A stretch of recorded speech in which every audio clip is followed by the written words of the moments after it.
Gandang araw! To this video ay i-share ko sa inyo yung bagong bukas na pasyalan sa Mall of Asia. Ito ay ang Sky Garden. Maganda po dito. Nakakapag-relax ng isip kasi nga marami kayong makikitang magagandang view. Nag-voice over na lang ako kasi nga may tugtog dito sa Sky Garden. Baka ma-CPR ako. Kapag pumunta po kayo dito, libre po, wala pong entrance fee.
Mayroon po ditong palaruan para sa mga kids.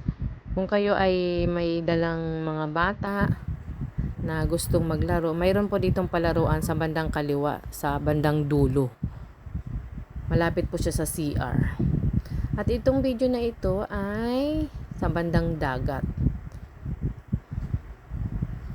Gabi na kami nakarating sa Mall of Asia dahil nga dumaan pa kami sa Baclaran at sobrang traffic. Tapos pagdating namin sa Mall of Asia, hirap din kami makahanap ng parking area kasi nga punuan, full parking lahat. Nakakuha kami sa may bandang 7th floor or 8th floor yon. Kaya mas maganda pumunta dito medyo maaga-aga konti. Hanggang dito na lang aking video. Bye-bye! Yeah!